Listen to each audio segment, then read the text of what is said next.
Now question number 2. Give a definitions. He has given definitions that I have told you to learn 7 definitions in the book. It is there. Or 3, 4, 1 line statement is there. So that you learn, and based on that some other terms also definitions they are asking. First they are asking for parallel lines. Parallel lines. So parallel lines. So parallel lines are those lines which have no common point. No common point. 2 lines are there. They have no common point, and they are equidistant. Equidistance means if 2 lines are there, the distance between them is equal distance are there, and they don't have any common point, these 2 lines. So then it will be a parallel line. Okay, perpendicular line. Perpendicular lines. Perpendicular line. If 2 lines cross each other, making a 90 degree at a right angle. So these 2 lines, they are crossing here one another. So these, if they cross each other at a right angle, this line, suppose it is AB on CD. So AB is perpendicular on CD. Okay. So when two lines cross each other, at a right angle, it is a perpendicular line. Third, line segment. Segment means piece. Line segment means if that joins 2 points. Are known as straight line. Don't go by my picture. Straight line that connects 2 points, that is your line segment. Fourth, radius of a circle. Radius of a circle means this is the center. So radius means any point on the circle.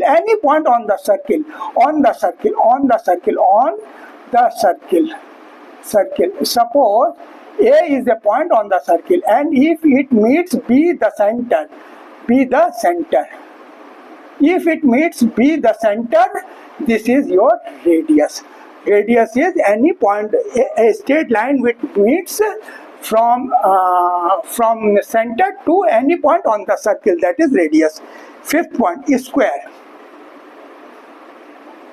So square is a parallelogram. Parallelogram which has equal sides. Parallelogram, but it has equal sides, and at least one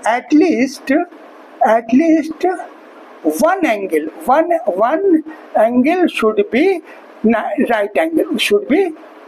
At least one angle should be right angle, because what will happen, suppose it is a parallelogram. So it is a parallelogram. Opposite angles are always equal. So one angle is 90 degrees, so other will be 90. If it is 90, so this is on a inner side, on the interior of a 2 straight line cutting one line. So this will also be 90, and if this is 90, this will also be 90. So in this way, square here defined, it is a parallelogram which has equal side and at least one line which has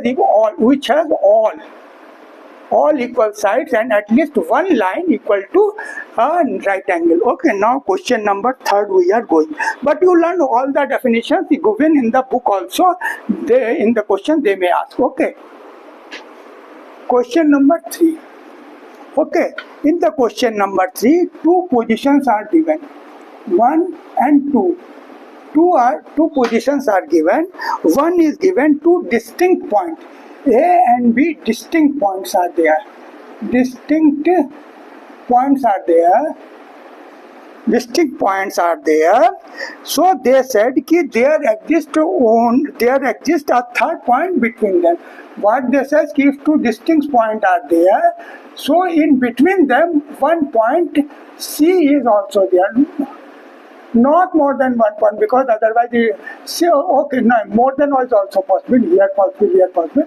So why in the question two distinct point AB, there exists a third point. A third point is exist. Then another he has said at least 3 points are there on the same line, and minimum 3. More than 3 is possible. So at least 3. Suppose A and B is a straight line. Okay, straight line, it is a straight line. So at least 1 point is possible. More than 1 is possible, but at least one. At least they are at least 3 points. There exist 3 points. 3 points. That are not on the same line. Means suppose we take another line P, Q and R. So these 3 points are not on the same line. What he said, it is also possible that 3 lines may not be. There exist at least 3 points that are not on the same line. Means if you take R here, so this is not possible on a straight. These are the 2 parts. Now what you have to do, they are asking, do these postulates contain any undefined terms? Your question is any undefined terms.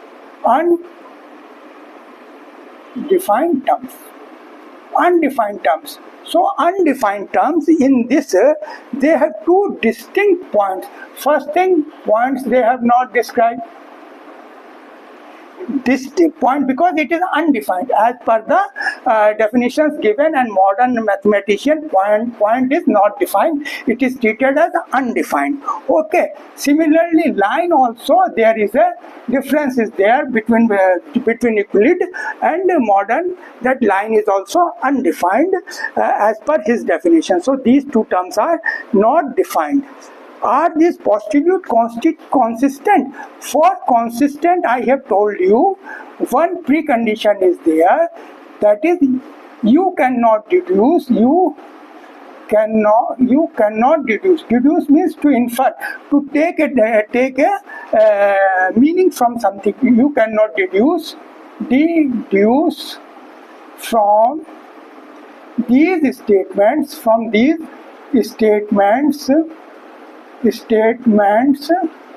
which is contradictory of any other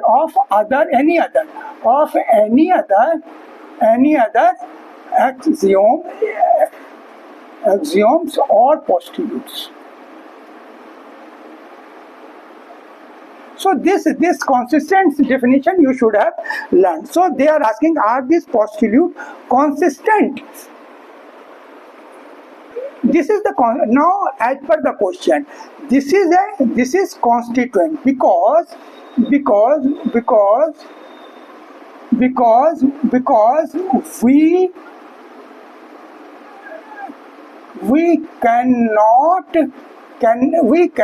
cannot deduce from these statements in contradiction of any other axiom or postulate. And another point is there, this A and B both are different. A and B both are different things. Both are different. So to prove by one, it is difficult. So that's why we cannot deduce anything which is contradictory of his axiom. So these are consistent. Do they follow Euclid's postulate? Third parties, whether they do not. No. These are not postulates. These are axioms. axioms, that is 5.1. This is one explanation. Here you are having only 7 axioms, but 1, 2, 3, 4, 5, 6, 7. But 5.1 is not there. 5.1 is an explanation to axioms that I will write. Just I will put it and then I will write 1 minute. So this is not based on Euclid's postulates. It is based on his axioms 5.1, in which he has said, given 2 points A and B, when there exists a third point C which is in between A. So what he has written given 2 points, there is a unique line. There is a unique line. This is unique line. No other line is possible. Only line AB is possible. So AB is a unique line. This is AB. Line AB is your unique line that passes through them, A and B. So the question given, this is not as per postulate, it is given as per axiom. Here one thing I would like to add, that Euclid, he has deduced 465 propositions. Propositions mean theorems. Okay, in his book. So you see, only a few 5, 6, 7 are in your book that you have to learn in serial order also. Okay, now question number 4 we are going to see. Question number 4. If there are 2 points A and B. A and B are 2 points. In between 1 point C lies in such a way that AC is equal to BC.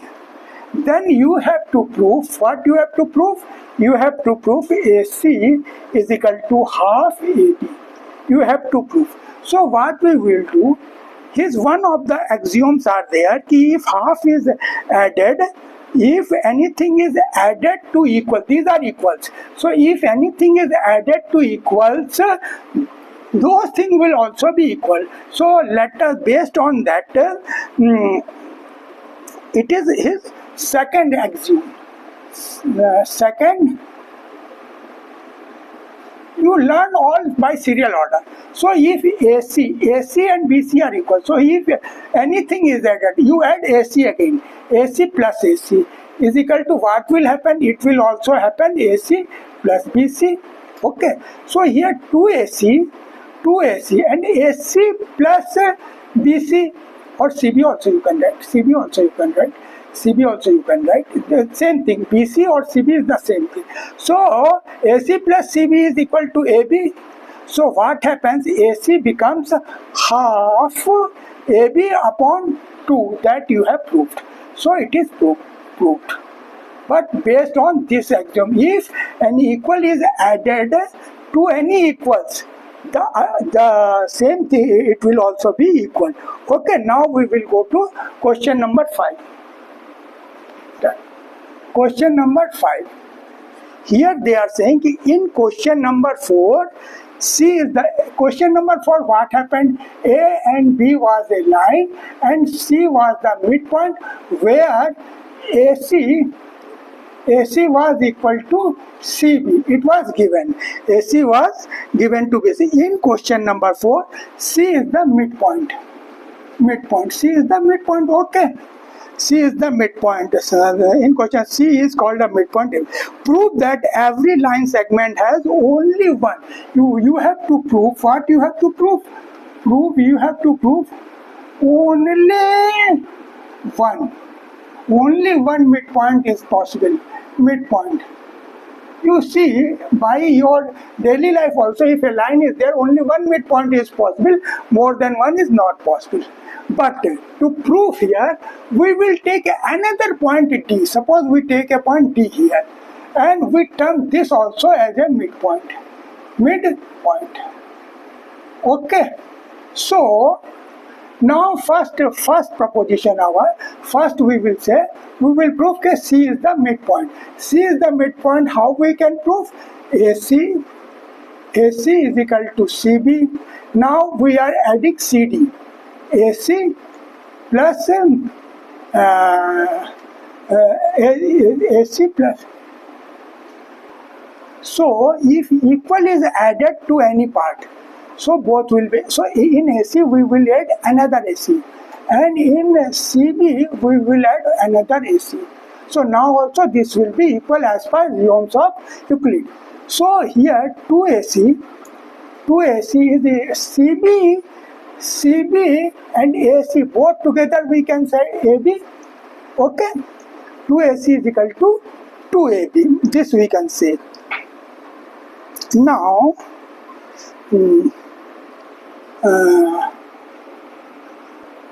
now you take D as the midpoint. Forget about C. So when D is the midpoint, this is when C is midpoint. When C is midpoint. Now we are taking when D is midpoint. D is midpoint. Midpoint. What will happen? AD equal to dB. It will be. Okay, in AD, if we will add another AD, it will be dB plus AD, or 2AD we can say is dB and AD is equal to A and B. Okay, so this is one point here you are getting, and this one point you are getting. So as per his axiom, if something is equal to one thing and other thing is also equal to the same thing, then these two things will be equal to. So based on his axioms, what you can get? You will get 2AC is equal to 2AD. Okay, axiom number, the number you have to write. Axiom number 1. Okay, and this is based on axiom 2. Axiom number 2. If equals are added to some equal, it whole will be equal. So axiom number 1 says 2AC if something is equal. AC is equal to CB, AB. AC is equal to AB, and AD is also equal to AB. So naturally AC and AD will be equal. So 2 we can divide both the side, and AC will be equal to AD. AC equal to AD. It means AC and AD both are. What does it mean? It means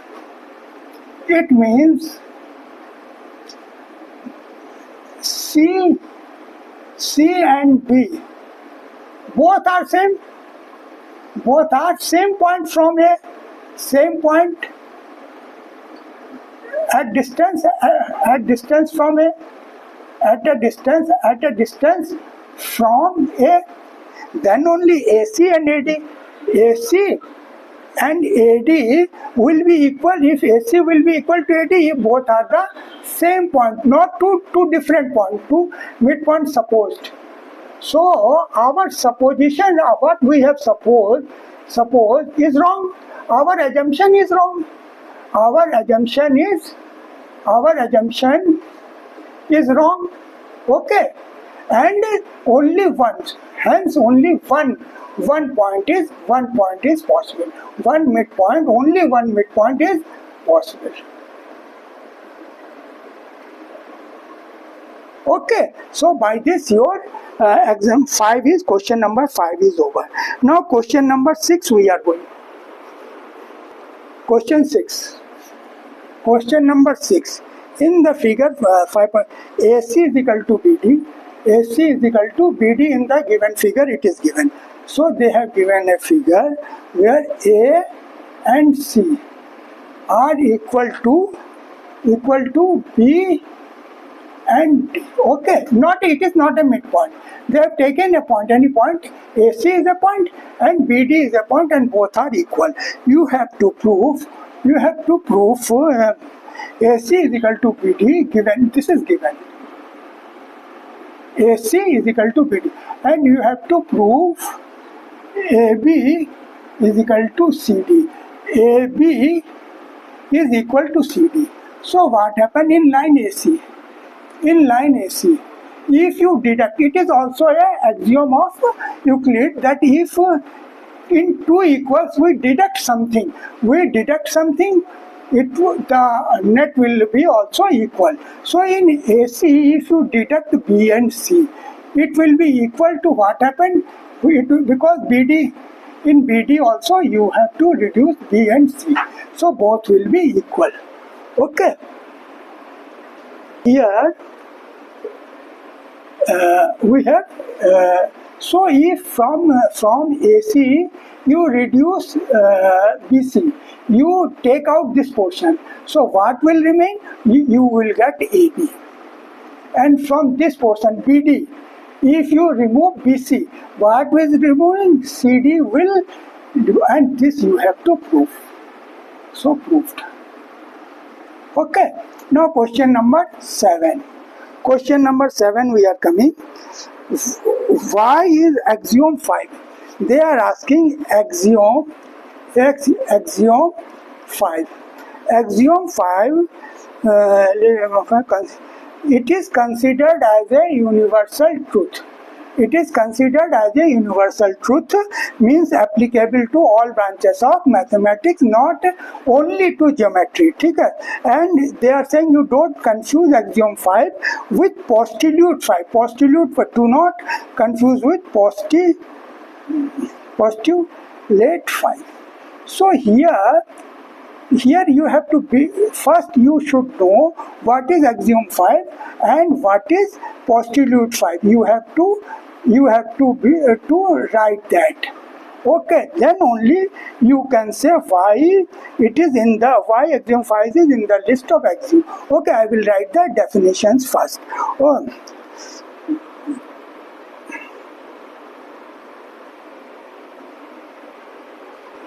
So his axiom 5 was a whole is greater than a part. Okay. Postulate 5 you need not write, they have just cautioned you. And for your remembrance, I can again draw this one, two straight lines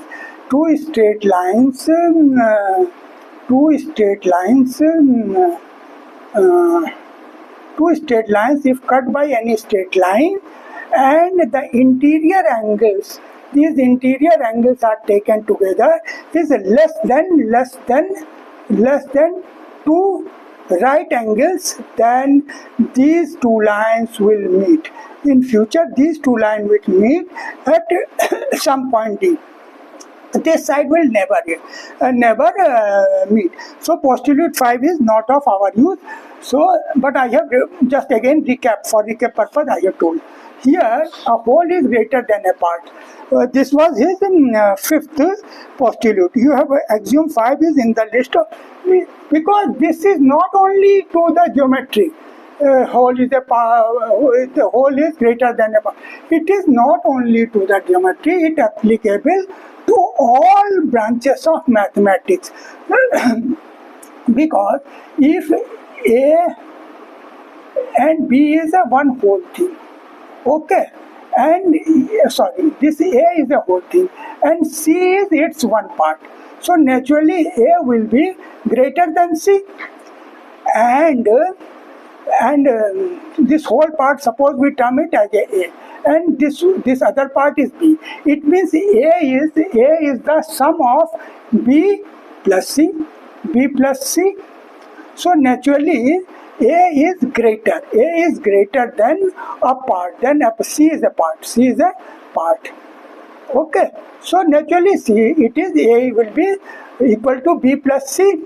So this is an axiom and not a postulate, because this is applicable to anywhere, universal truth. It is okay. So thanks for watching our video. Please subscribe and share to your friends so that they can also be benefited and they will also subscribe. Thank you once again.